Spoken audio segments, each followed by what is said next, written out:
పొద్దున్నే నేను చూసినప్పుడు 120 సెంటర్లు అంటే ప్రభుత్వం ఇనిషియేటివ్ తీసుకుందేమో అనుకున్నా. 120 సెంటర్లు కాదు, చివరన 0 ఎగిరిపోయింది. 12 అంటే 12 మేబీ ప్రభుత్వంది కాదు, ఇది ఏసీబీలో ఉన్నటువంటి ఉన్నతాధికారులు ఎవరో ప్లాన్ చేసి ఉంటారు. దాన్ని బట్టి ఇదేదో పెద్ద కరప్షన్ మొత్తాన్ని కంట్రోల్ చేయడం కాదు, పట్టుకుంటారు, కేసులు అరెస్ట్ చేస్తారు.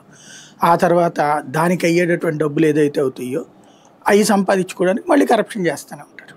ఇక్కడ కమిట్మెంట్ అనేది గవర్నమెంట్ దగ్గర ఉండాలి ఎప్పుడైనా సరే. ఎలాగ పరిష్కారం లేదా దీనికి? ఖచ్చితంగా ఉంది. బాబు గారు తను చేసిన డిపార్ట్మెంట్లో ఆయనకి ఫీడ్బ్యాక్ ఎవడిచ్చేవాడు ఉన్నాడో లేదో నాకైతే తెలియదు. సింపుల్ లాజిక్ ఏంటంటే, ఇదివరకు రవాణా శాఖ, రిజిస్ట్రేషన్ డిపార్ట్మెంట్, ఈ రెండు మస్ట్ కరప్షన్ కాన్సెప్ట్ అనమాట. ఎందుకని? రవాణా శాఖలో మనం బండి కొనుక్కున్నామంటే రిజిస్ట్రేషన్ చేయించుకోవడానికి వెళ్ళాలా, గంటల తరబడి రోజుల తరబడి కూడా బారులు తీరాల్సి వచ్చేది. అక్కడ బ్రోకర్ని పట్టుకుంటే పని అయిపోతుంది. ఈవెన్ క్యూ లైన్లో నుంచున్న మనం ఇంత లంచం ఇవ్వాల్సిందే. దానికి ఏం పరిష్కారం కనుక్కున్నారు? షాపుల్లోనే ఇప్పుడు రిజిస్ట్రేషన్ చేస్తున్నారు.